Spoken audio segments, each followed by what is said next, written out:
Bueno, muy buenas tardes. Mi nombre es Pablo Legorburu. Yo soy miembro de la Fundación País Abierto y Digital.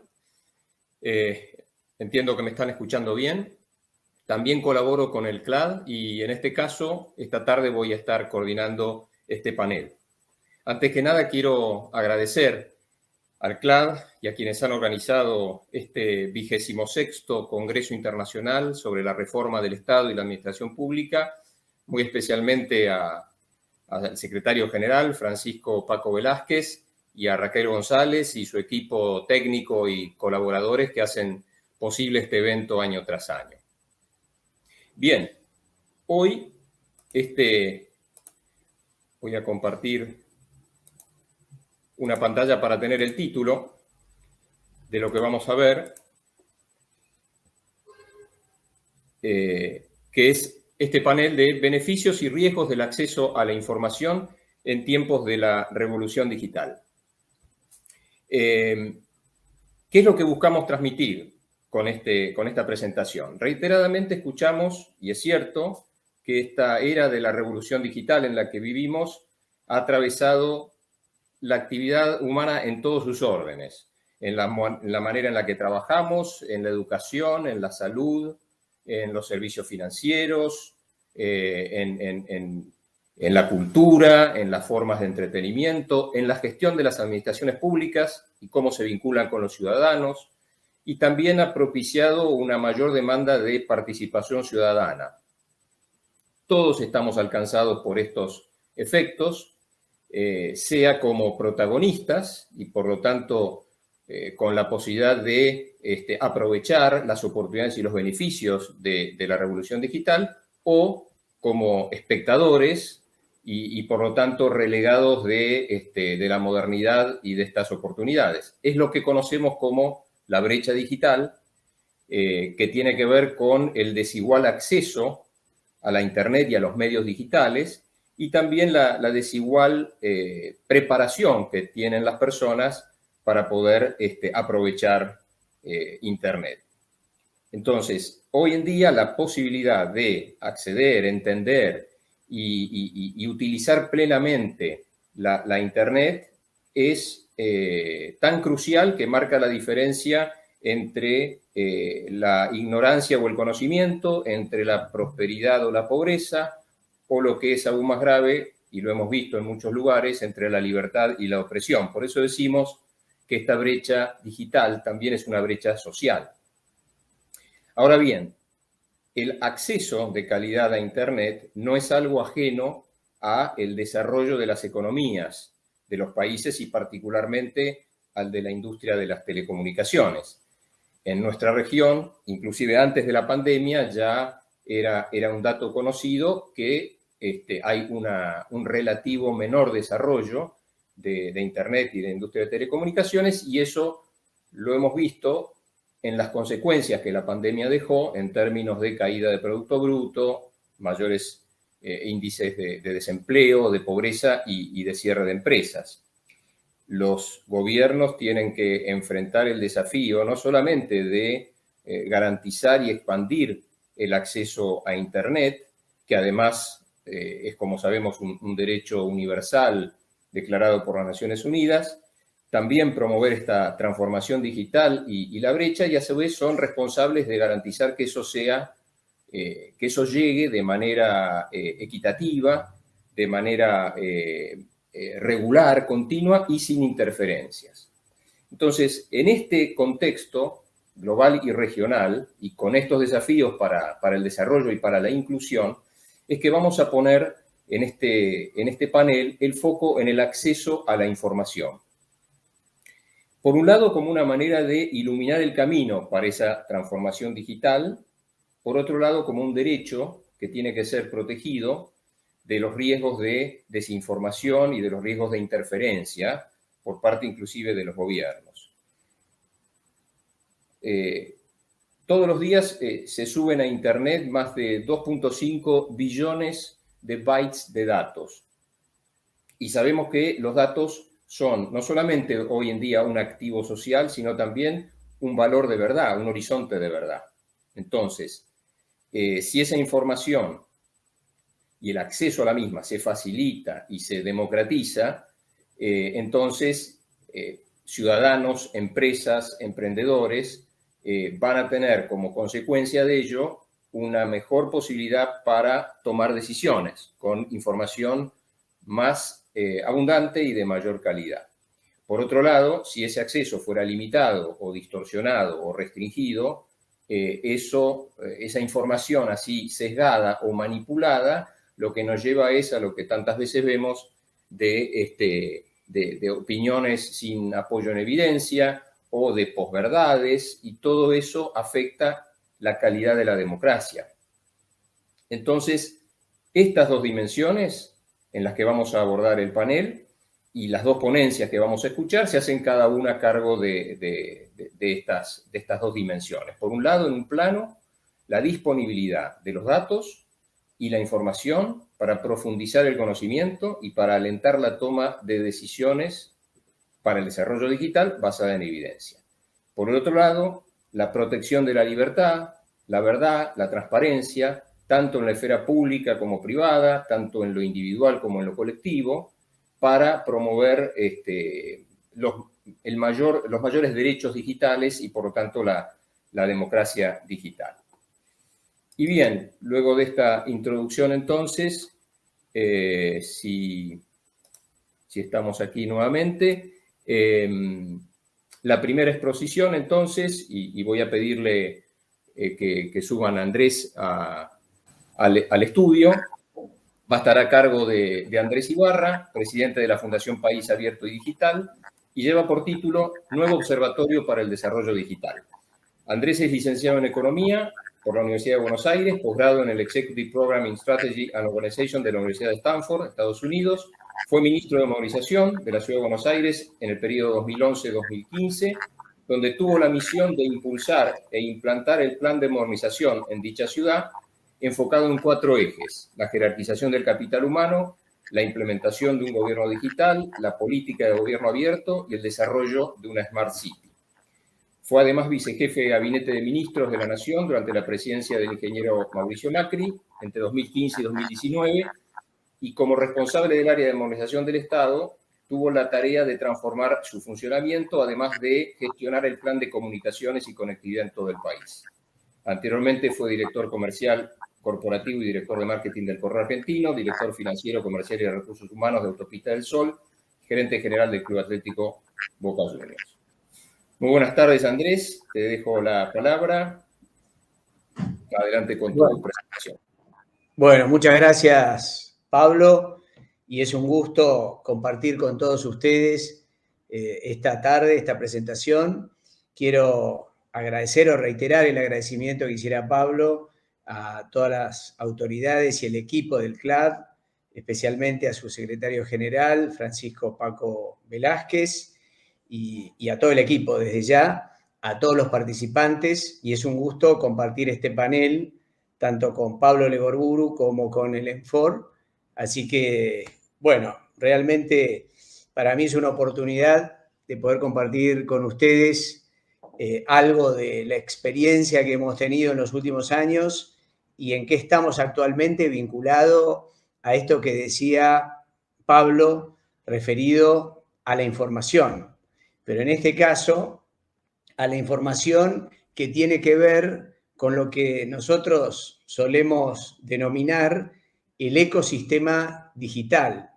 Y ese ecosistema, cuyo objetivo principal es lograr la transformación digital y darle a nuestras sociedades, a través de los organismos públicos, a través de las empresas, a través de la inclusión de los ciudadanos, darles herramientas que hoy es posible, producto del enorme avance tecnológico y la innovación que se ha llevado adelante en nuestras sociedades. Nosotros hemos tenido la oportunidad de trabajar muy fuerte en el corazón de estos temas, primero en la ciudad de Buenos Aires, buscando, procurando llevarla con un objetivo de lograr una verdadera Smart City a través de los distintos desarrollos en el modelo que armamos de una ciudad inteligente. atravesada por la tecnología, por supuesto, pero mediante la jerarquización de sus recursos humanos y de sus distintos procesos de gestión pública. Y luego en el gobierno nacional, en donde también de una manera transversal lo que buscamos fue fortalecer los distintos procesos de modernización con las distintas plataformas digitales, la tecnología de la tramitación electrónica y de la firma digital, de tal manera de llegarle al ciudadano, poner el ciudadano en el centro de nuestra acción y llegarle con soluciones desde el Estado. Estas soluciones pueden ser tanto desde el Estado nacional como provincial, como los propios municipios. Producto de todo esto es que hacia fines del 2019 creamos con una parte del equipo que colaboró conmigo en todos estos años esta fundación, que es la Fundación País Abierto y Digital, con el fin de asesorar y ayudar a los distintos gobiernos y organismos públicos, pero también a los actores de este ecosistema digital.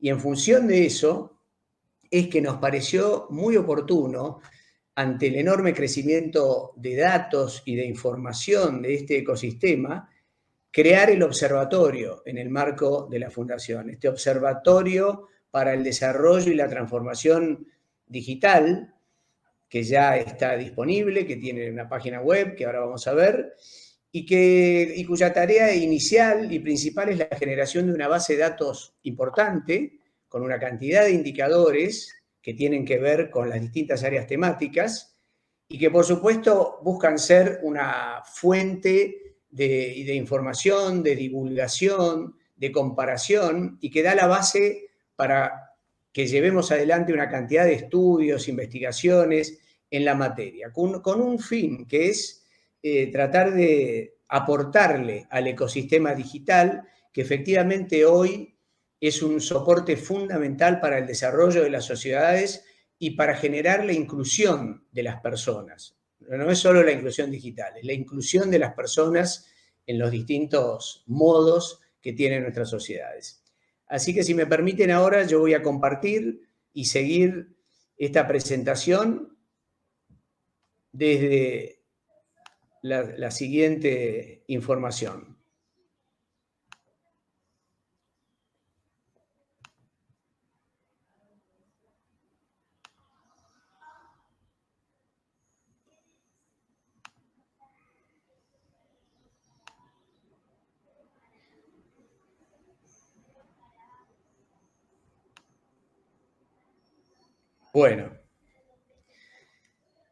Bueno, como les decía, el observatorio es una organización independiente en donde fundamentalmente aportamos al conocimiento para mejorar las políticas públicas e impulsar la transformación digital. Ese es su objetivo, la transformación digital, y está compuesto por un equipo de especialistas que integramos la Fundación País Abierto y Digital. Tenemos un sitio web de libre acceso con más de 27 bases de datos, en donde se pueden ver reportes, publicaciones e investigaciones de todo tipo. Y muy simplificadamente, estos son algunos de los organismos de los que se genera la información que puede ver y se puede navegar a través del tablero del citado observatorio, del tablero de la base de datos de este ecosistema. Bueno, el ecosistema digital, como lo denominamos nosotros, lo hemos dividido de esta forma que ustedes ven allí, en 5 áreas temáticas: la de gobierno digital, transparencia activa, economía e inclusión digital, el soporte de la conectividad y las comunicaciones, y las ciudades inteligentes, que en definitiva las ciudades son el primer fronting más directo que tienen los ciudadanos con el Estado. Entonces, a partir de esto es que vamos a navegar un poco a través de la información para que vean de qué se trata. En lo que es gobierno digital, cada una de estas áreas temáticas tienen diversas áreas e indicadores que nos van a dar información sobre la evolución de los distintos países y de las ciudades en la materia. Algunos de esos índices son los que ven allí, como el de desarrollo de gobierno digital, el de preparación de gobiernos en inteligencia artificial, procesos de compras públicas, etc. En lo que es transparencia activa, ¿y por qué transparencia activa?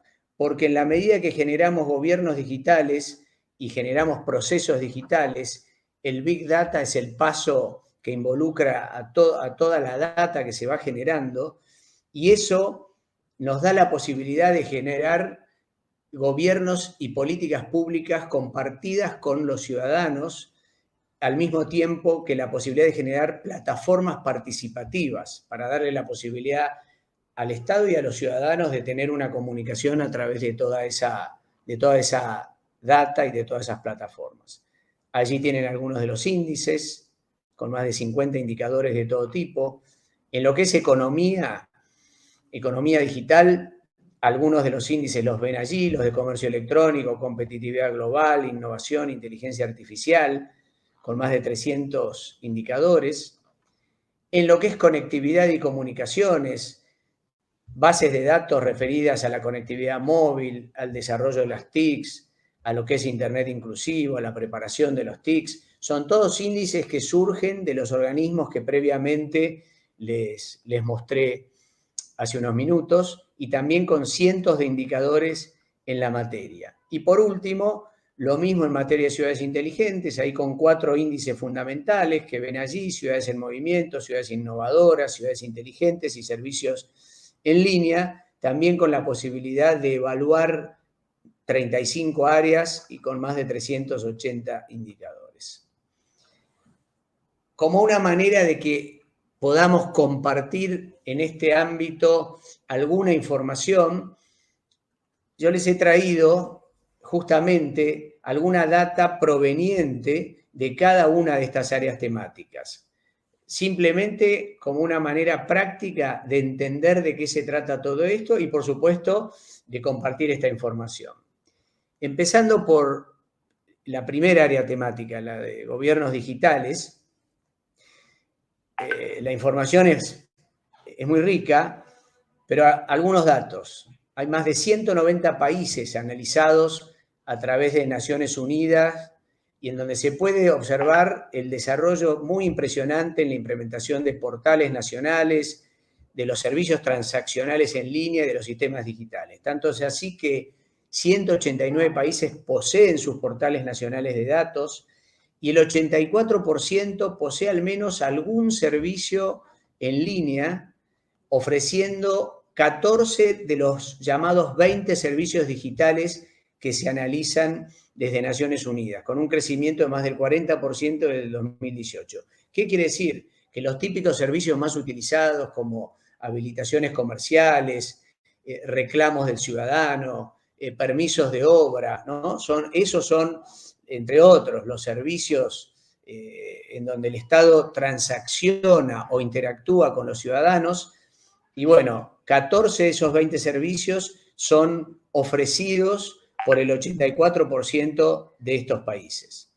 Ahí tienen algún ejemplo de lo que sería el top 10 en términos de ranking de los países que más se destacan a través de estos 3 índices seleccionados: el de la OCDE, el de Naciones Unidas y el índice de Government Artificial Intelligence de la Universidad de Oxford. Ahí van a ver que tanto Corea del Sur como Reino Unido como Dinamarca están en el top 10 de estos 3 índices. Pero también países como Finlandia, como Suecia, como los Países Bajos, aparecen en al menos 2 de estos índices. Esto es simplemente para que vayan viendo la cantidad de información y en términos relativos también de lo que se puede observar mediante el uso y el output, digamos, de este observatorio. Otra data interesante es lo que tiene que ver con la evolución de los gobiernos digitales, que, por ejemplo, es una de las herramientas que hoy existen, como la inteligencia artificial, que empieza a ser utilizada, y en muchos casos ya hace años, en muchas de las administraciones. Así es como que hay un índice en particular que muestra esto, y en donde se puede ver que tanto Estados Unidos como el Reino Unido, Francia, Alemania y Suecia encabezan justamente el índice de inteligencia artificial, el GAIRI. Pero también es observable que hay una brecha muy grande en el número índice, que sería el uso de esta herramienta, entre Europa, que tiene un número índice sobre base 100 de casi 61, y países de África con 32.7, o América misma con 39. Y esto muestra un poco la ubicación relativa en este tema.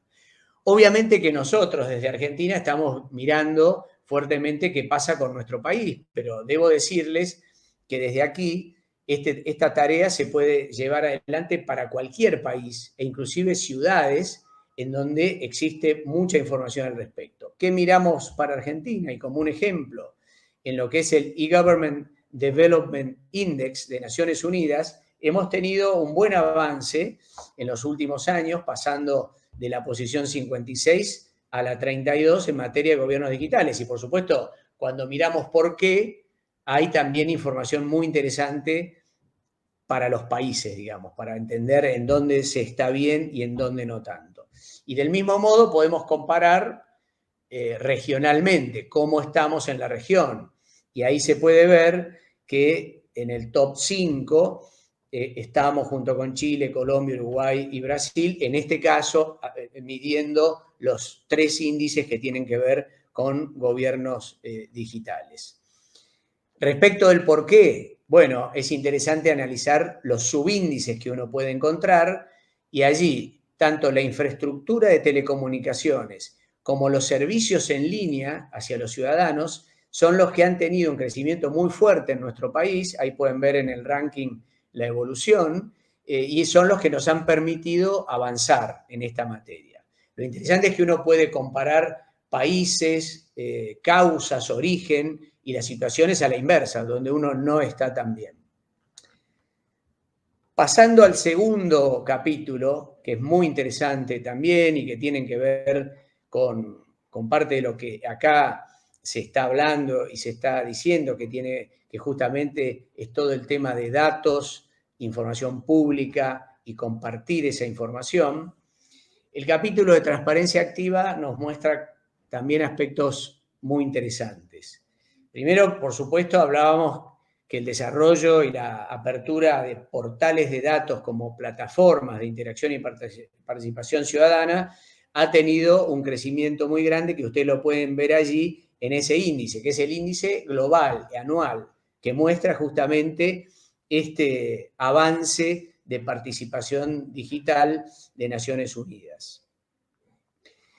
En materia, por ejemplo, del índice de percepción de la corrupción, ahí se observan países que están, el top 10, pueden ver, países que están en la avanzada de este tema en términos de su nivel de transparencia, que son Dinamarca, Nueva Zelanda, Finlandia, Singapur. Bueno, ahí pueden observar el top 10. Este es un índice que lo genera Transparency International.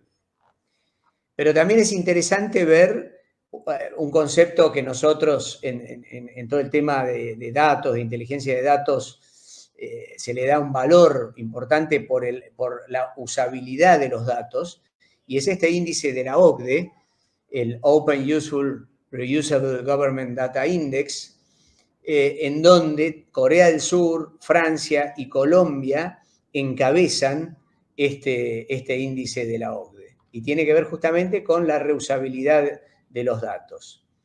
Pero después hay otro índice interesante en términos del uso responsable, y esto lo publica Oxford University, y tiene sus componentes que pueden ver allí en el cuadro de la derecha, que es el tema de rendición de cuentas, el tema de inclusión, de privacidad de los datos y de transparencia. Y ahí se destacan países como Estonia, como Noruega, Luxemburgo, Finlandia, en esta materia. Con esto es muy interesante porque vemos en qué se destaca cada país, y uno puede profundizar todo lo que quiera, pero son ejemplos que les he traído para poder compartir y valorar de alguna manera el uso de toda esta información. Obviamente que miramos lo que pasa en Argentina. En el caso nuestro hemos tenido un avance muy fuerte como consecuencia de, primero, la política de gobierno digital que hicimos en los últimos años, con la generación de más de 20 millones de expedientes electrónicos, de la firma digital, de las transacciones en línea, y por supuesto compartir toda esa información con el ciudadano, nos llevó a pasar del ranking de 106 en la posición mundial, sobre 190 países aproximadamente, a 66. Ha tenido un escalamiento muy interesante, pero tiene que ver con todo un proceso digital integral y, por supuesto, la voluntad política de compartir data y de compartir información. Y del mismo modo, los índices los miramos para la región y allí podemos ver cómo estamos respecto de nuestros vecinos y cuáles son los países que más se destacan en cada uno de ellos. El tercer capítulo o área temática, también muy interesante porque acá juegan otras variables, es el que llamamos economía digital. En lo que tiene que ver con economía digital, varios son los temas y los índices y los capítulos que merecen ser comentados, ¿no? Hay un índice muy interesante que es el de innovación global, que claramente tiene una correlación con los ingresos per cápita de muchos de estos países, y ahí ustedes pueden ver el top 10, en donde, para nombrarle nada más a los 5 primeros, Suiza, Suecia, Estados Unidos, Reino Unido, los Países Bajos encabezan la materia, y en donde, fíjense que los subíndices en materia de economía digital, para este índice de innovación global, tiene que ver con los ingresos por actividades de innovación, la calidad de las instituciones, el ambiente político, la estabilidad política y operacional, y la efectividad del gobierno también en esta materia. Y ahí les comparto 3 bullets que pueden ver allí abajo. Tailandia fue el país que en 2020 tuvo más cantidad de negocios de investigación y desarrollo en el mundo. Hong Kong y Singapur, los países con mejor calidad regulatoria de sus negocios. Y en educación se destacan fuertemente también Australia y Bélgica respecto a la expectativa de escolarización. O sea, uno puede buscar el capítulo de interés y ver cómo está posicionado. Otros índices en materia de economía, todo lo que tiene que ver con el comercio electrónico, países como Países Bajos, como Suiza y Singapur, tienen una excelente performance en este lugar. Obviamente que los mercados B2C más grandes son los de China y Estados Unidos. Y también acá es interesante ver qué cosas se miden, qué cosas podemos encontrar para las mediciones, en este caso de este índice de e-commerce. Obviamente ahí tienen una valoración relevante lo que son los usuarios de Internet, los titulares de cuenta en instituciones financieras, los índices de fiabilidad postal y lo que tiene que ver con los servidores de Internet seguros. Son distintos componentes que coadyuvan a la valorización, a la valoración de este índice. Y también hay algunos aspectos interesantes, como por ejemplo, uno puede analizar y ver que el 27% de la población mundial mayor a los 15 años es la que motoriza las transacciones de las compras online.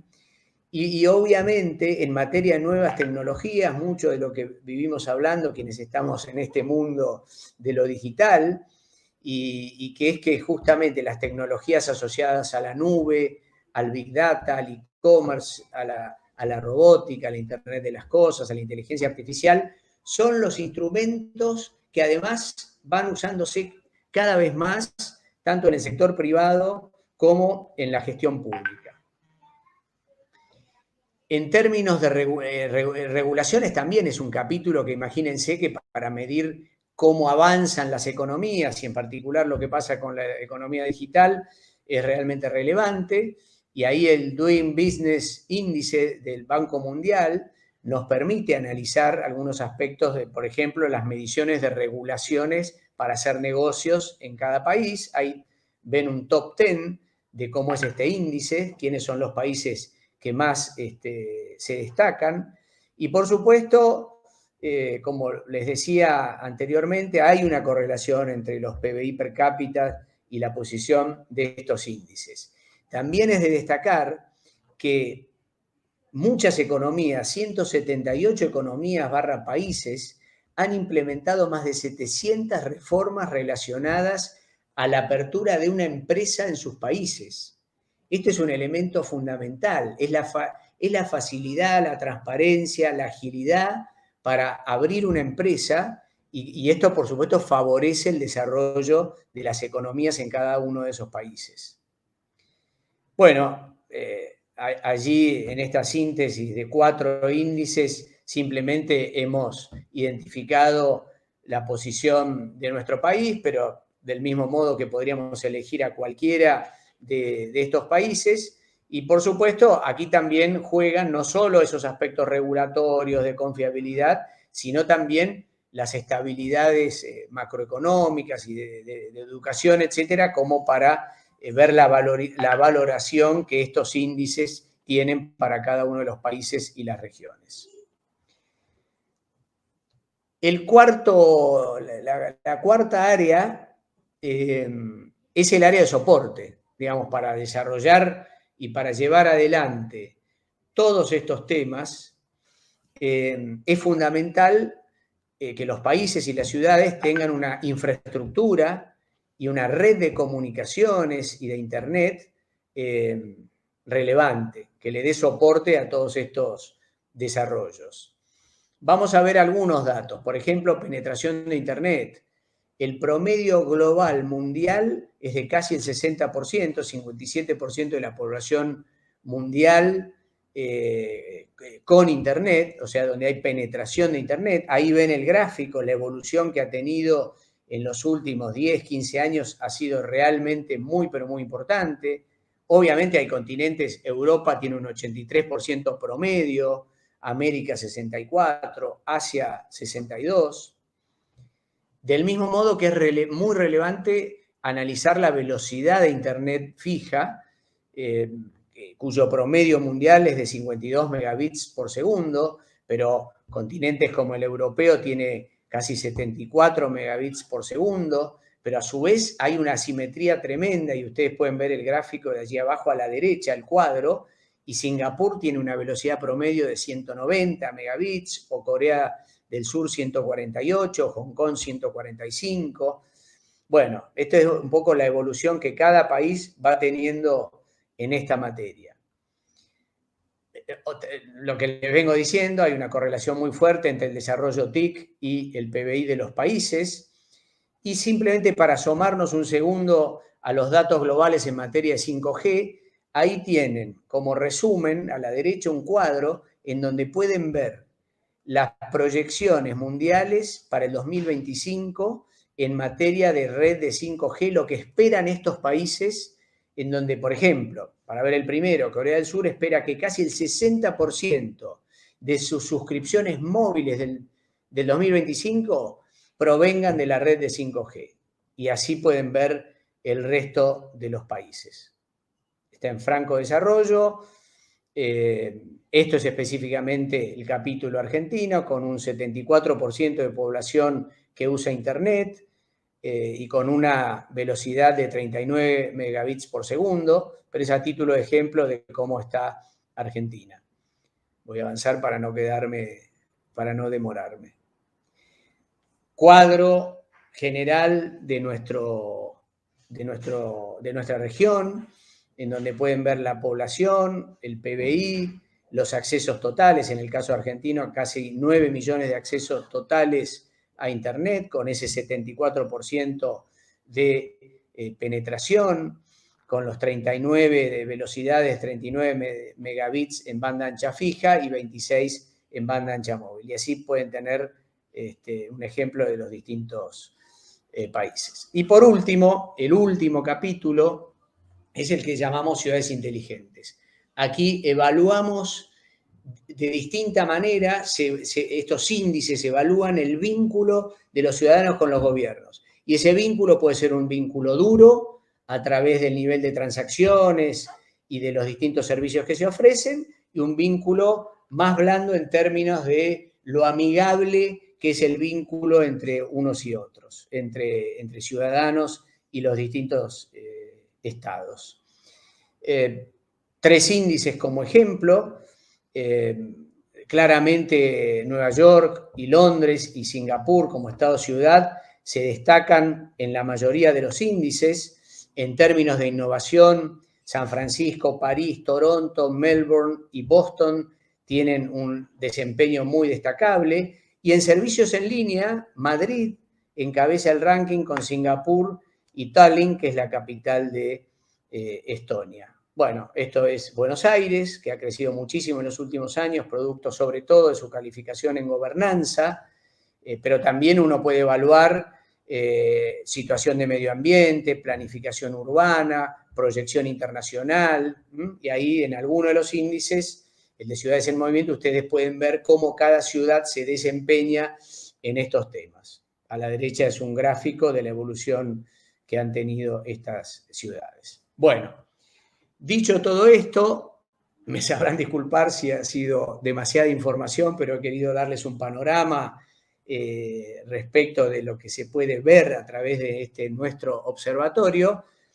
Les voy ahora a compartir 2 minutos de cómo se navega por este tablero de indicadores, que es el que permite identificar lo que uno quiere en las distintas áreas temáticas. Así que vamos a ver la navegación. Se entra a la página de nuestro observatorio, de la página web, Observatorio Digital, vamos al tablero de indicadores como marca el cursor, y ahí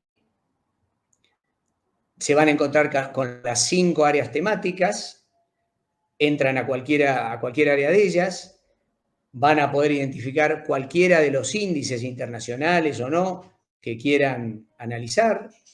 Los índices les permitirán ver la web del informe, el último informe publicado, las conclusiones o el propio tablero en sí mismo. Ese es un ejemplo de uno de los informes, el de Naciones Unidas, que está disponible, pero que el tablero permite hacer un resumen, en este caso, para el Índice de Desarrollo de Gobiernos, el ECDI, y ahí está la información general. El promedio de los países involucrados, los países que se destacan, la evolución anual. Podemos tomar los años que se quieran, podemos tomar los países que se quieran, podemos comparar. A la derecha abajo tienen comparativos de curvas de los distintos países, o los subíndices de capital humano, de servicios en línea. Siempre estamos hablando de este índice, y por supuesto, en el caso nuestro de Argentina, a ver cómo está Argentina en esta materia, cómo ha evolucionado, cuál es el promedio, cómo se compara con los distintos países de la región o del mundo. Y esto es un poco lo que el videíto está mostrando. También podemos ver al final un comparativo de cualquier país con la región y por área temática. Entonces ahí elegimos Argentina, las distintas áreas temáticas y ciertos índices que nos pueden mostrar cómo estamos posicionados en cada uno de ellos, en cada área temática que uno quiera seleccionar. Y con esto termino la presentación, así que voy a dejar de compartir y simplemente para cerrar es agradecerles, dejarles como conclusión que en nuestra mirada es muy importante que se trabaje de manera integral entre los distintos capítulos que hemos visto, porque realmente nosotros consideramos que lo digital es un ecosistema que debe ser mirado y trabajado de manera integral para el desarrollo de los países, de sus sociedades, y que esto es simplemente una manera de contribuir al desarrollo de ese ecosistema, que es un soporte a todo lo que tiene que ver con el desarrollo de las economías de los países y, por supuesto, del crecimiento de nuestras sociedades. Así que muchísimas gracias a todos y, bueno, esperamos vernos prontamente.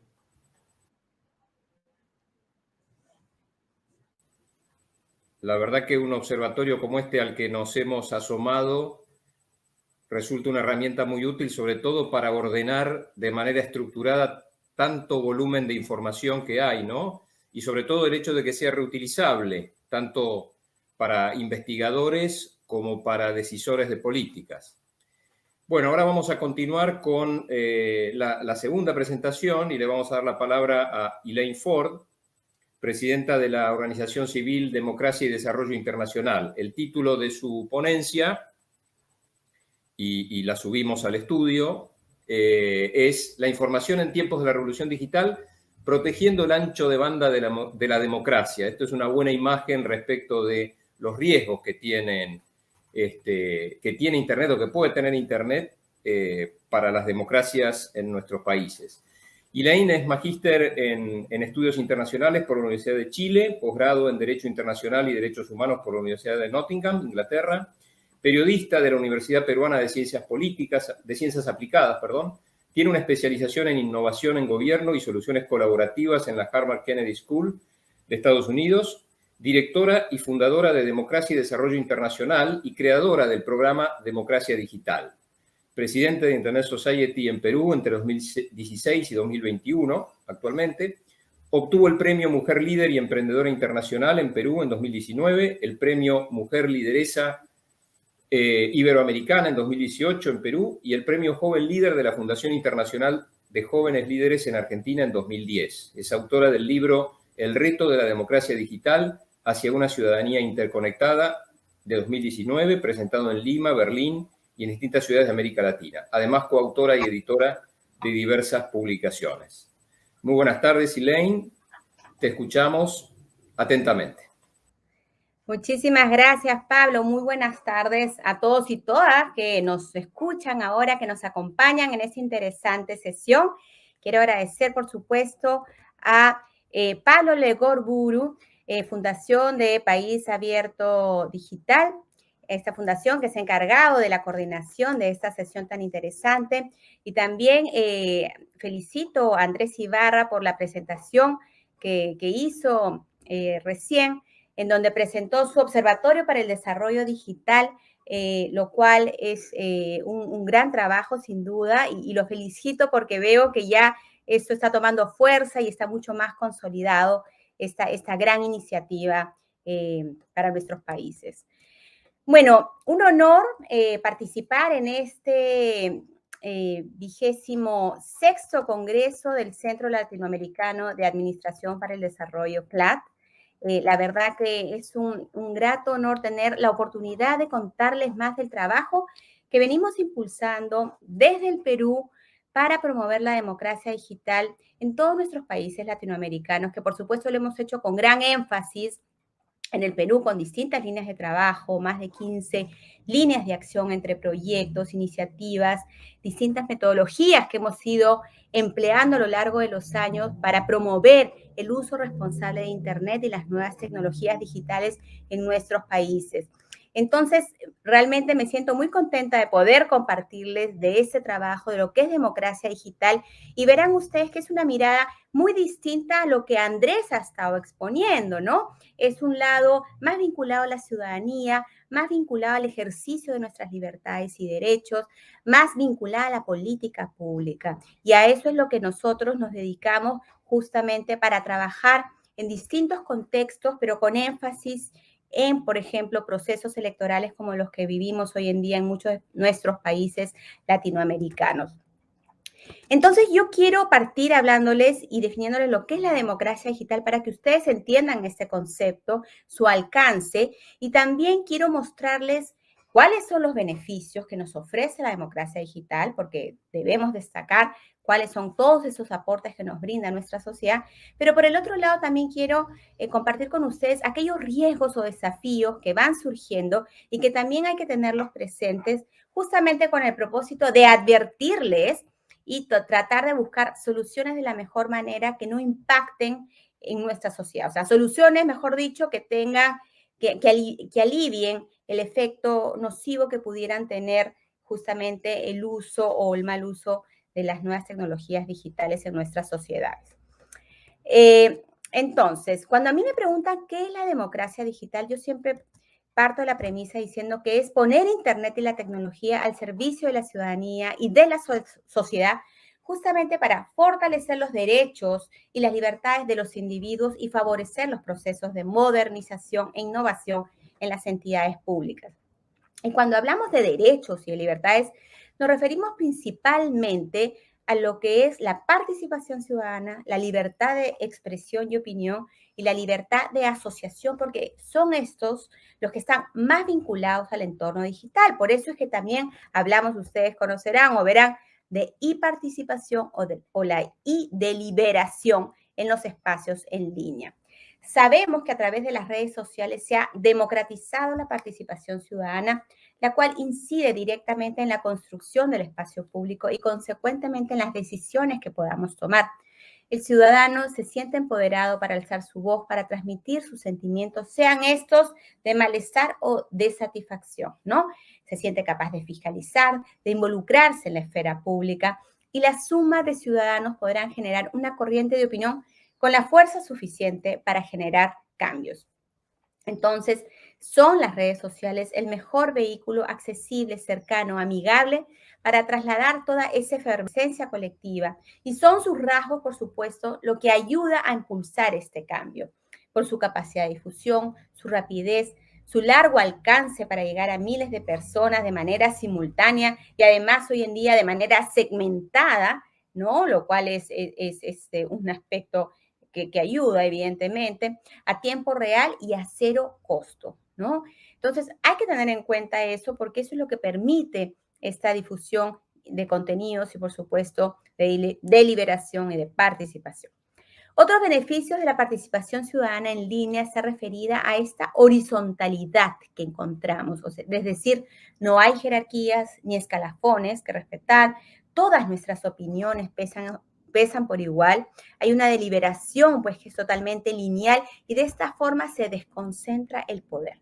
Hay una simetría respecto al ejercicio de nuestras facultades que se ejercen libremente en el plano online.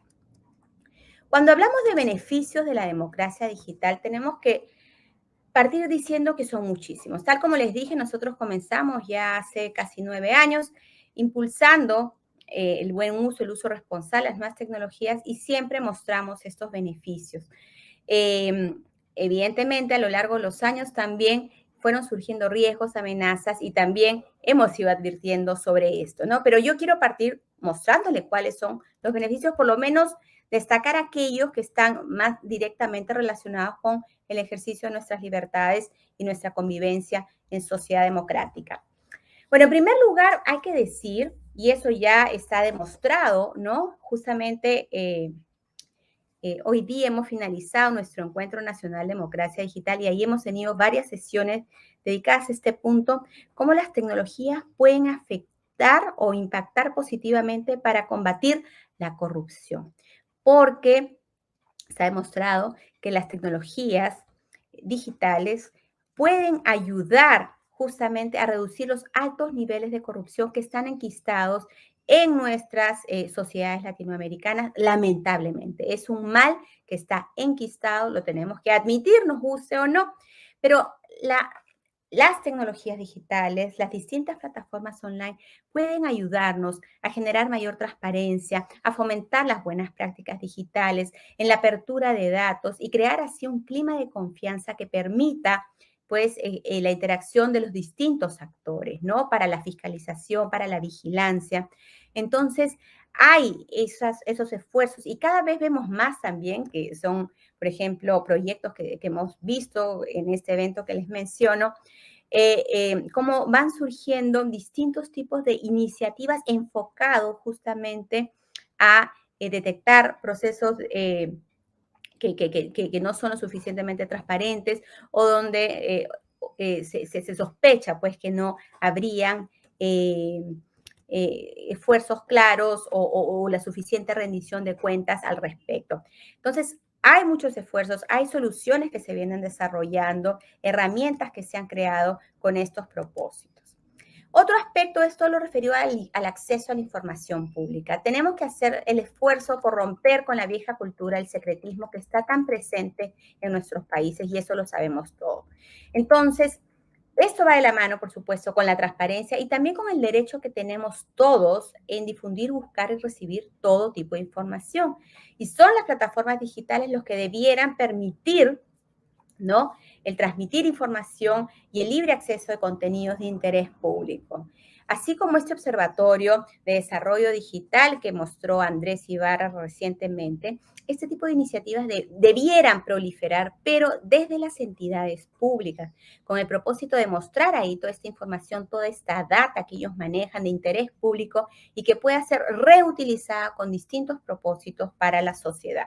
Y eso va de la mano con otro punto que es un beneficio, estas sociedades colaborativas que son una tendencia en nuestras sociedades modernas, el hecho de poder co-crear, colaborar, coproducir justamente a distintos niveles, ya sea a nivel de gobierno local, a nivel de gobierno regional o a nivel nacional.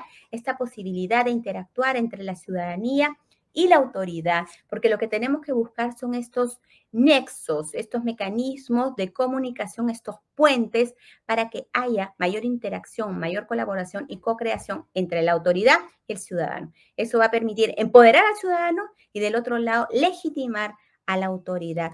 Entonces hay que tenerlo muy presente. Otro elemento positivo es lo referido a la democracia digital. Lo hemos dicho en reiteradas ocasiones que las nuevas tecnologías en el fondo están reivindicando esa esencia de la democracia digital que lo conocemos de antiguamente como el ágora ateniense, donde se tomaban las grandes decisiones. En la forma como la ciudadanía se está manifestando, se está expresando, se está movilizando, son expresiones propias pues de la democracia directa y por tanto hay que destacarlo. También todo lo referido a la democracia deliberada. ¿Qué significa esto? La posibilidad de enriquecer nuestro pensamiento y el conocimiento a través de Internet y las nuevas tecnologías mediante el flujo de ideas, el intercambio de puntos de vista y de opiniones. Hacia eso debemos apuntar porque esto favorece el debate público y la construcción y la calidad de los contenidos y favorece desde luego a la sociedad de la información y conocimiento que queremos construir. El periodismo ciudadano es una muestra de ello, ¿no? Lo vemos cada vez con mayor frecuencia en nuestros países, donde a través de un dispositivo móvil nosotros podemos capturar momentos, podemos registrar momentos a través de los videos, a través de las fotografías, y estos al viralizarlo pueden generar y ser noticia. Muchas veces vemos incluso que los medios de comunicación tradicionales utilizan este contenido valioso de ciudadanos para hacer noticia, para definirlo como noticia y difundirlo en sus propias plataformas. Lo que sucedió en el caso de George Floyd en Minneapolis el año pasado es una muestra de ello. Un ciudadano que registró los hechos en el momento oportuno, en el momento preciso, ¿no? Viralizó este video que fue crucial para toda la movida que se dio después respecto a los derechos y la no discriminación en ese país. Entonces, ese tipo de actos, de hechos, de realidades que vemos son importantes destacarlas. Otro beneficio es todo lo que puede generar en torno a la inclusión, a la igualdad y la no discriminación. Sabemos que hay una brecha digital, desde luego, aún hay que conectar a los no conectados y esa es la gran prioridad de las autoridades globales. Hacia eso tenemos que avanzar, pero hay varios esfuerzos ya para lograr eso a través de Internet Universality, a través de Digital Cooperation, a través de distintos esfuerzos y también con la perspectiva de accesibilidad, es decir, beneficiar a aquellos en espacios marginados, en aquellos que son personas vulnerables, aquellos que son de lenguas originarias, de grupos o minorías étnicas, en fin, ellos también tienen que gozar los beneficios de la digitalización. Y mientras más logremos eso, mientras más cerremos las brechas, más beneficios habrán, más oportunidades y posibilidades para estas poblaciones. Y otro beneficio que nos brinda la democracia digital es todo lo referido a la modernización del Estado o la transformación digital como se conoce hoy en día en nuestros países, que es un elemento crucial. Nosotros en Perú, por ejemplo, y en muchos países latinoamericanos estamos avanzando hacia eso, ¿no? Lograr estados más eficientes, más modernos, más digitales.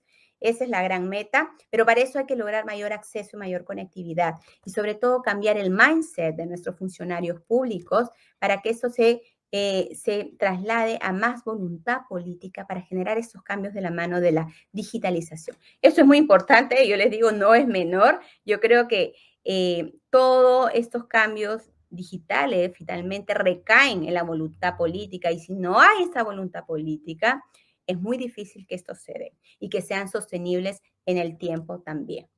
¿Ok? Nosotros, por supuesto, desde nuestras distintas iniciativas hemos conocido maravillosos proyectos y ejemplos de cómo se usa la tecnología desde las entidades públicas en esos procesos de transformación digital, pero lo que se requiere es que estos sean sostenibles en el tiempo y sean sustentables, por supuesto.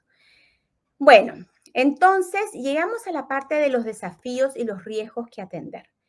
Hay riesgos y hay desafíos, ¿no? A ver, voy a comenzar con los desafíos porque como punto de partida hay que entender que hay una imperiosa necesidad de estar conectados. Es decir, todo lo que yo les he descrito a continuación no podría darse si no gozamos de una conexión a Internet, si no gozamos de una banda ancha, fija y móvil en condiciones aceptables, ¿no? Entonces, nuestros países tienen que avanzar hacia una mayor conectividad, invertir en infraestructura, más antenas, buscar formas alternativas, para lograr que más personas de nuestros países accedan a Internet de distintas formas, pensar también en términos de velocidad y calidad, pero de manera progresiva. Bueno, sabemos de la tecnología 5G que ya está llegando a nuestros países. Justamente también tuvimos una sesión sobre eso muy interesante y todo lo que nos puede ofrecer para el desarrollo de nuestros países. Y evidentemente todo esto tiene que ser coordinado entre el sector público y privado, ¿no? Evidentemente los distintos actores, como somos la sociedad civil, la academia, en fin, también podemos contribuir en ello, pero es el sector privado finalmente a quien recae una gran responsabilidad.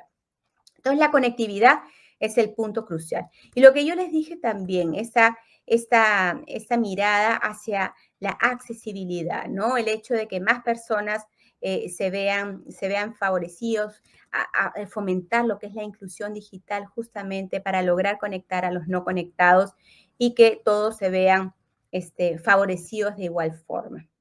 Entonces la conectividad es el punto de partida y ese es un gran desafío que tenemos en realidad la mayoría de nuestros países por igual. Y entre los riesgos que se han percibido y se han examinado a lo largo de estos tiempos es todo lo referido y que es nuestra mirada en realidad desde democracia digital, son los riesgos desde el ámbito ciudadano político, ¿no? Porque vemos que en la mayoría de nuestros países latinoamericanos hay una combinación explosiva que cada vez la vemos con más fuerza, que es la desconfianza hacia la democracia.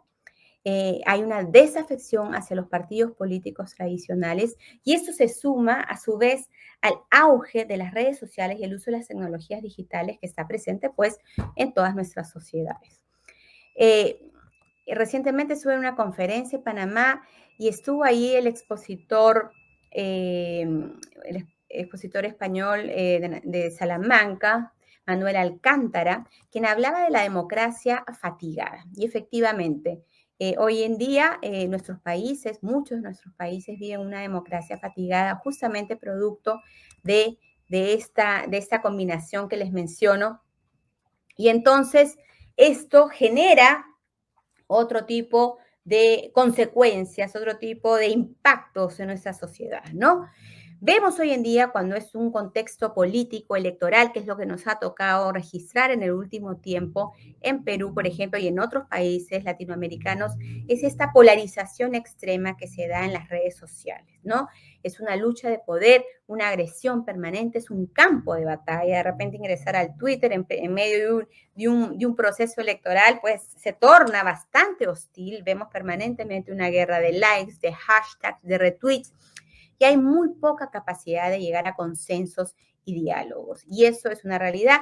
Vemos también esa tendencia hacia la tribalización, el uso de filtros burbujas, en donde finalmente uno interactúa, lee o comparte con personas que piensan más o menos como uno, ¿no? Entonces, esto lo que genera, además de una polarización, es una sociedad muy fragmentada, donde cada uno interactúa finalmente con las personas que piensan muy muy afín, ¿no? Y también vemos un excesivo narcisismo de parte de aquellos influencers políticos, tuiteros, en fin, que hacen uso constante de las redes sociales, quienes consideran finalmente que su verdad es absoluta y no abren paso al diálogo y a la interacción. Y eso también es negativo, por supuesto, para nuestra convivencia e interacción democrática, porque es una actitud bastante intolerante y no permite la libre deliberación. Otros elementos que vemos es todo lo referido a los populismos. Esta situación lo que genera finalmente es el surgimiento de nuevos líderes con discursos extremistas, radicales, que pueden ser de derecha o de izquierda, ¿no? Mientras más radicales seas en tu discurso, es posible que tengas más acogida, más suerte y éxito. Y ellos normalmente tienden a apelar a temas pues que son más sensibles como la xenofobia, la homofobia, la misoginia, el antisemitismo, apelando y haciendo referencia a los discursos de odio, lo cual eso sí es muy preocupante y muy nocivo para nuestra sociedad. Entonces hay que tener mucho cuidado porque es una tendencia que se ve de manera transversal en nuestros países, lo hemos visto en distintas latitudes, recientemente en Perú, lo hemos visto con dos extremos políticos que han llegado a segunda vuelta, dos extremos radicales, de izquierda y de derecha, porque estas situaciones no dan cabida a los centros. Los centros simplemente desaparecen porque esa posición neutra, tibia, ambigua, muchas veces ya no surge, no surte efecto, ¿no? Entonces, lo que vemos también es de parte de esos extremos que no hay autorregulación por ningún lado, no hay respeto hacia una cultura democrática. Vemos mucha hostilidad, por ejemplo, durante la segunda vuelta electoral en el Perú, vimos hashtags que hacían mucha referencia a palabras ofensivas como miserable, traidor, mentiroso, cara dura, cobarde, ¿no? Que eran recurrentes en las redes sociales. Y otro elemento crucial es todo lo vinculado a la desinformación. La desinformación es un grave problema hoy en día, lo sabemos. Esto va acompañado, por supuesto, de la manipulación en procesos electorales mediante noticias falsas o el uso de algoritmos o el empleo de la inteligencia artificial generando problemas éticos de gran envergadura. Y la libertad de expresión a lo largo de la historia siempre ha sido uno de los derechos más vulnerables, tanto en democracia como en regímenes autoritarios, totalitarios. Y vemos hoy en día prácticas como la censura, los bloqueos, los apagones, el control, el espionaje, la vigilancia, que son prácticas actuales cada vez más frecuentes. Los famosos shutdowns, lo hemos visto recientemente en Cuba, que se dan con mucha fuerza, el hashtag como SOS Cuba, ¿no? Cada vez surgen con más frecuencia porque son los propios gobiernos que crean estos apagones de Internet para detener protestas, para controlar elecciones, para censurar información o simplemente para silenciar a las masas. Entonces son recursos que utilizan los gobiernos de tipo de corte autoritario muchas veces para silenciar a sus contrincantes, ¿no? Y bueno, lo de la fake news es un grave problema, lo sabemos, ¿no? Las noticias falsas sabemos que tienen el propósito de difundir información que no es real, pero es verosímil y es creíble. Entonces la gente no logra discernir cuando una noticia es real y es falsa. Y eso es un grave problema porque muchas veces bloquean el juicio crítico, el raciocinio de las personas y así son más fáciles de ser manipuladas, ¿no? Y sabemos, evidentemente, que los efectos son muy nocivos para nuestra sociedad porque normalmente las noticias falsas no vienen solas, vienen acompañadas de maquinarias de trolls, bots automatizados, cuentas falsas, uso de hashtags, anonimato, en fin, que se comparten, retuitean y viralizan todo ese contenido con gran ferocidad y amplio alcance, justamente para lograr un gran propósito. Entonces, es realmente un problema, no sé si estoy con los tiempos, es un gran problema, pero hay que ver cómo se soluciona. Y la solución a todo esto no es de corto plazo, no es una única fórmula, ¿no? Hay que tener mucho cuidado con eso porque puede generar, por supuesto, problemas de diversa índole y hay que saber cómo atender. Yo siempre he dicho que la forma de atender todos estos grandes desafíos no es como les dije, de una fórmula de la noche a la mañana ni de corto plazo. Hay que actuar coordinadamente entre los distintos actores, hay que actuar desde la sociedad civil, desde el gobierno, desde los periodismo y fact-checkers, desde las Big Tech, que tienen una gran responsabilidad, y hemos visto que todos están actuando. Yo quiero mostrarles a continuación un breve video sobre las noticias falsas, a ver si me lo permiten y si puedo compartirlo, que muestra y enseña cómo se tiene que actuar frente a las noticias falsas. A ver, vamos a ver si lo puedes ver. Las noticias falsas suelen proliferar en contextos electorales. En esta segunda vuelta electoral, circulan con mayor frecuencia y también se observan nuevas modalidades. El riesgo es altísimo, porque manipulan las emociones e impiden que los individuos tomen decisiones acertadas. El futuro del país está en tus manos. Por esa razón, te damos las siguientes recomendaciones. Primero, ante cualquier hecho, confirme el autor, fuente, website o link. También verifica la fecha. Segundo, en las redes sociales, sigue a cuentas con identidad. Revisa su perfil. No compartas información de cuentas falsas o trolls. Tercero, las fotografías o videos también pueden ser adulterados o sacados de contexto.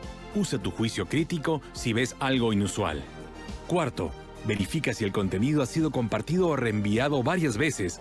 Eso podría ser una señal de desinformación. Quinto, sospecha de un texto con errores ortográficos y uso excesivo de emoticones. Sexto, de preferencia consulta portales oficiales, académicos o científicos, para así poder determinar la calidad de la información. Séptimo, los medios de comunicación tradicionales pueden servir para confirmar la veracidad de las noticias que circulan.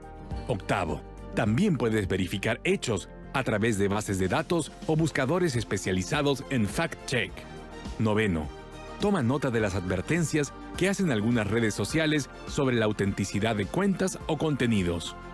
Décimo, no seas productor de información engañosa que solo busque afectar al adversario político o manipular a la población. Es un mensaje de Democracia Digital con el auspicio de NDI.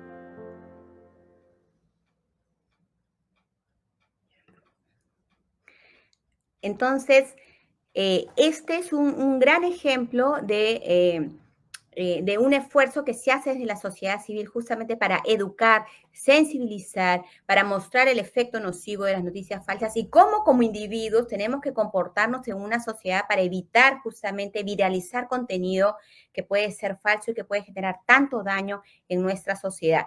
Finalmente, si ese documento o ese contenido se viraliza, es por culpa nuestra, es por acción nuestra, y por tanto el ciudadano es un actor clave, crucial para la viralización de estos contenidos falsos y hay que tener mucho cuidado. Entonces, acciones como ese tipo deben proliferar y nosotros desde Democracia Digital vamos permanentemente en busca, sensibilizando, educando y tratando de identificar las buenas prácticas digitales para promoverlas, para visibilizarlas, para difundir estas buenas acciones y estos cambios que se pueden generar en nuestra sociedad de la mano de la tecnología.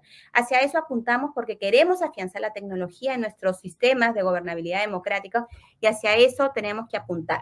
Para finalizar, quiero contarles que recientemente lanzamos el Premio Latinoamericano Democracia Digital. Justamente es un concurso gratuito online que se expande a 19 países de habla hispana para buscar y promover los emprendimientos, las distintas acciones, proyectos, iniciativas que usen la tecnología que está a nuestro alcance, que es gratuito, que están a la mano, para hacer cambios en tu pueblo, en tu comunidad, en tu distrito, en tu escuela, en tu país. Y eso queremos promoverlo, por eso esto es un momento oportuno para difundirlo y compartirlo con ustedes. Y a continuación les muestro otro video muy cortito para llevarles este mensaje y animarlos también, por supuesto, a participar en este lindo concurso que es totalmente gratuito, es online y ustedes pueden visibilizar su talento y el gran trabajo que vienen impulsando en sus países, en sus ciudades y con su grupo de gente y capital humano. Ahí va.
Muchísimas gracias. Con eso termino entonces y los invito a todos a seguirnos, democraciadigital.lat.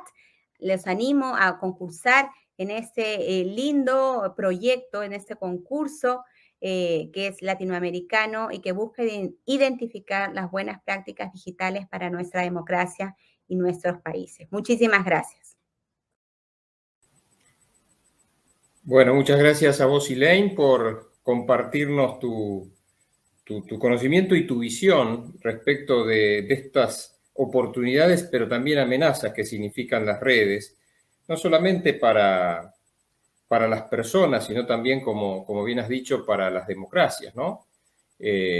Con lo cual es importante estar muy atentos para evitar que esta información tan caótica muchas veces que circula en las redes pueda tener este efecto no deseado de socavar la confianza, ¿no?, de los ciudadanos en sus gobiernos. Así que bueno, muchas gracias. Ahora lo invito a Andrés de nuevo a subirlo al estudio y a Elaine también, porque tengo, digamos, para hacerles una pregunta a cada uno en estos próximos minutos. En primer lugar, Andrés, ¿cuál ha sido tu experiencia, digamos, desde la gestión en términos de las resistencias, los frenos, las necesidades de modificar normativas orientadas a promover esta transformación digital dentro del Estado? Bueno, gracias, Pablo. Y antes que nada, muy buena tu presentación, Elaine, realmente muy interesante. Aparte, creo que, bueno, eso es producto de los organizadores, pero me parece que pudimos complementar mucho de información dura, de data, de indicadores, de evolución, con todos los objetivos del proyecto que está llevando adelante, que es fundamental para el desarrollo de nuestras sociedades. Todo este tema de democracia y la llamada democracia digital. Realmente muy interesante. Bueno, Pablo, tu pregunta va al corazón de la mayoría de los problemas que tenemos quienes hemos tenido la oportunidad de gestionar lo público durante muchos años. A nosotros nos tocó vivir y estamos viviendo toda esta época de la transformación digital. Y en realidad, detrás de todo esto, lo que hay es un verdadero cambio cultural en nuestras organizaciones, sean públicas como privadas, pero específicamente en el sector público se vive una tremenda transformación cultural, porque ya nada es lo que era en términos de procesos, en términos del uso de la tecnología, en términos de lo que era la atención del ciudadano, sea en materia de tramitación general, como en la salud, como en la educación, como en los mecanismos de participación ciudadana a los que nos referíamos antes y a los que hizo referencia Elaine también. Todo es de un cambio fenomenal y ya no es como pasaba hace décadas, que de pronto se implantaba un sistema de gestión, un sistema administrativo, financiero, o alguna plataforma en particular de atención ciudadana. Hoy el cambio es total y la velocidad de aparición de aplicaciones para mejorar esa interacción es extraordinaria, incluyendo el uso de la inteligencia artificial. En la ciudad de Buenos Aires, el desarrollo de un chatbot que hace que se interactúe, que nació en gran medida producto del coronavirus, que generó la necesidad de tener un ida y vuelta muchísimo más interactivo, más de detalle, y en donde ahí la inteligencia artificial cumplió un rol espectacular, porque es lo que permitió generar una masividad de respuestas ante las numerosas preguntas. Bueno, es un ejemplo de que una herramienta de estos días es posible ser utilizada dentro de la gestión pública para beneficio de la ciudadanía.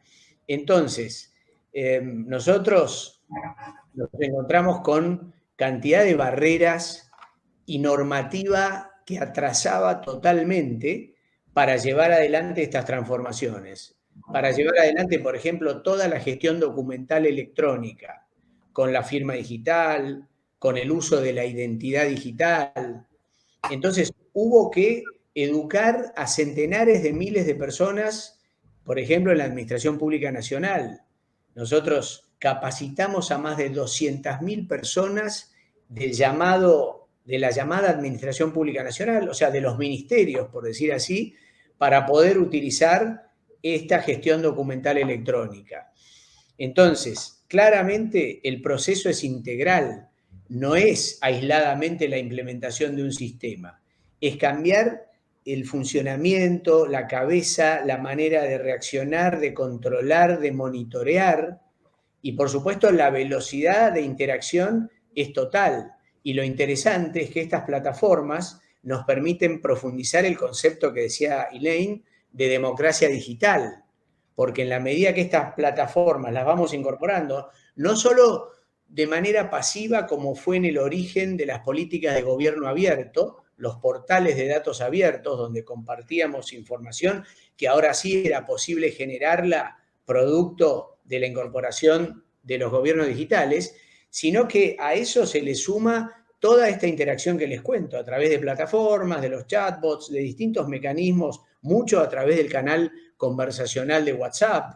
Entonces, todo esto permite tener una interacción muchísimo mayor, es un cambio cultural fenomenal, pero yo creo que con los cuidados que se comentaban antes, lo que hace es enriquecer la calidad de vida de los ciudadanos y, en definitiva, enriquecer esa democracia en la cual nuestros países viven, generando estados nacionales, provinciales o municipales muchísimo más efectivos a la hora de su interacción con los ciudadanos. Así que para concluir, les diría, obviamente hay barreras de tipo cultural, barreras de tipo normativo, barreras de tipo, si se quiere, en términos de compromiso, pero bueno, todas esas barreras hay que vencerlas para producir estos cambios que son fundamentales hoy con la posibilidad de usar la tecnología a full en nuestras administraciones, por ejemplo. Así que bueno, es un gran desafío, pero vale la pena. Gracias, Andrés. Y Elaine, yo, digamos, también tengo una curiosidad, ¿no? En el Perú ha habido este año un proceso electoral complejo, sin duda, ¿no? Con gran dosis de incertidumbre, muy atomizado. Y quería preguntarte, dado que lo has vivido tan de cerca, ¿cómo se vio esto reflejado en las redes? ¿Y en qué manera esto que vos comentaste se pudo ver en Perú como algo que contribuyó o no contribuyó, en definitiva, a la claridad con la que los ciudadanos debieron expresarse? Sí, muy interesante tu pregunta, Pablo. Gracias. Justo hoy, en la sesión de la mañana del evento, este 7º Encuentro Nacional Democracia Digital, tuvimos un espacio para comentar mi último libro, Tecnologías Digitales y Elecciones en el Perú, el cual, por si acaso, pueden descargarlo gratuitamente en nuestra página web democraciadigital.pe/publicaciones. Ahí está en PDF, es gratuito. Y bueno, lo que hemos observado a lo largo de esos meses de campaña han sido muchas cosas muy interesantes. En primer lugar, mira, romper ese prejuicio o esa idea de que, bueno, que la brecha digital no permite que la gente se informe en una campaña digital que es especialmente en las distintas plataformas digitales. Bueno, es cierto que hay brecha, sí, por supuesto lo hay todavía y es muy fuerte, sobre todo en el área rural, donde aún, por ejemplo, en el Perú, el acceso a Internet llega a un casi 42%. Pero lo que es muy cierto es que en términos generales, la población que accede a Internet es alrededor del 75%. y de ellos casi un 98% se conectan vía sus dispositivos móviles. Adicionalmente, sabemos que un alto porcentaje que bordea el 80% tiene en sus casas al menos una TIC, ¿no? Un dispositivo de algún tipo tecnológico digital. Entonces la tecnología está ahí y por tanto hay que saber aprovecharla de la mejor manera. Me refiero básicamente a quienes hacen el diseño y la estrategia política para difuminar los programas y los contenidos de los principales líderes y partidos políticos, ¿no? Eso de subestimar, no, nuestro mensaje no va a llegar a las distintas poblaciones, yo creo que hoy en día eso ya es, no se ajusta a la realidad porque estamos viendo que sí, que la gente de alguna forma sí está conectada y recibe los mensajes y recibe el contenido. Bueno, entonces ese es como un punto de partida. En general, los principales candidatos y partidos han tenido gran acceso a la tecnología, han hecho uso de las principales plataformas digitales, tanto ellos como figuras como líderes políticos, como sus partidos políticos. Todos de alguna forma tienen una presencia fuerte en las distintas redes sociales.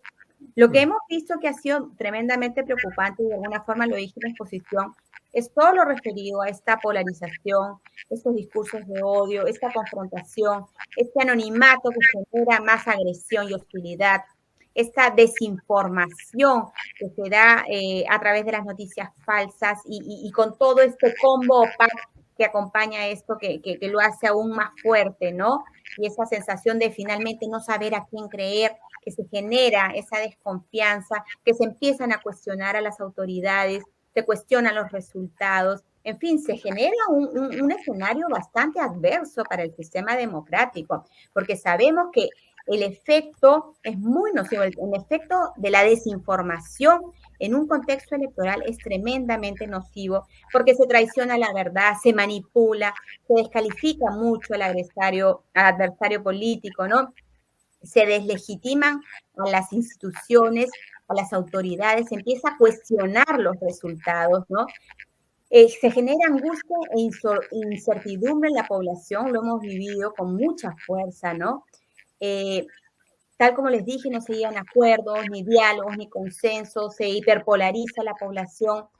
Y lo que es más agravante no es que se busca invalidar los procesos y muchas veces se incita a la violencia, al caos e incluso a la sublevación de distintos actores justamente para desconocer los resultados. Miren, lo hemos vivido en Perú y lo hemos vivido en otras latitudes. Así que es algo que es una tendencia justamente propia, no sé si de la era digital, pero de esa combinación explosiva que les dije, ¿no? Esa democracia fatigada, esa democracia que hoy en día genera tanta desconfianza, tanta desafección hacia los partidos políticos tradicionales. En fin, y además se suma pues este auge digital en donde todos nos manifestamos y nos expresamos, ¿no? Entonces, hay estos riesgos severos que hay que tener muchísimo cuidado, pero hay que advertir sobre ellos, no con el afán de demonizar o satanizar Internet o las plataformas digitales, porque muchas veces se escuchan estos discursos que poco más, que Internet es lo peor para nuestra democracia, y no es así. Porque riesgos van a surgir en toda la vida, porque además, finalmente, estos riesgos son por la actitud que el individuo hace de esta tecnología. O sea, Internet ha sido creado para servir a la humanidad. Somos nosotros los que estamos haciendo este mal uso irresponsable, ¿me entienden? Entonces, depende de nosotros buscar las mejores soluciones articuladas, coordinadas, desde distintos frentes para poder contrarrestar estas situaciones adversas. Hoy son estas, acuérdense, hoy son estas. En 2 años, 3 años serán otras. Entonces hay que saber cómo reaccionamos de la mejor manera a cada una de ellas. Gracias, Pablo. Gracias, Elaine. No, te escuchaba y pensaba que, bueno, todo el evento de la pandemia, en donde millones y millones de personas estábamos atentos para saber a qué atenernos, qué era lo que había que hacer, qué era lo que no, y bueno, y las redes muchas veces confundían, o esta intervención de las personas dentro de las redes muchas veces desinformaban, ¿no es cierto? Hubo que hacer un esfuerzo muy grande de los gobiernos para para traer claridad en este punto. Pablo. Sí. Puedo agregar, perdón, un concepto, porque cuando, Elaine, recién hablabas de este tema, me vino a la cabeza una típica pregunta cuando se quiere de alguna manera poner barreras en estos avances.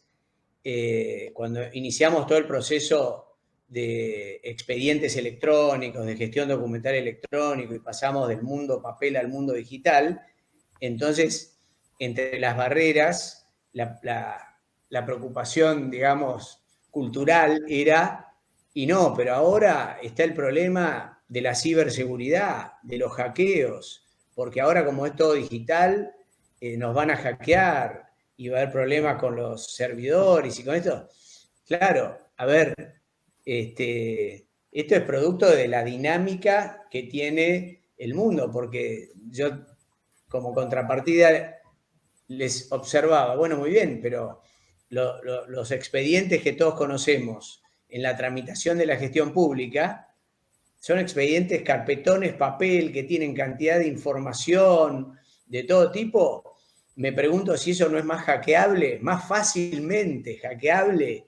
Se destruye la información, se roba, se saca, se pierde. Entonces, bueno, nos vamos enfrentando, bienvenida a las nuevas tecnologías, nos vamos enfrentando a nuevos desafíos, que por supuesto que hay que atender, y la ciberseguridad es un tema, y el uso de la nube, etcétera. Pero son nuevos desafíos de una nueva era, que claramente, bien utilizado, trae enormes ventajas para toda la sociedad. Bueno, vamos a ir cerrando, estamos bien con el tiempo del panel. Simplemente una pequeña conclusión. Le habíamos puesto como título, como foco a este panel, el acceso a la información en la red. Y creo que hemos visto una gran oportunidad que toda esa información bien aprovechada, bien analizada y sobre todo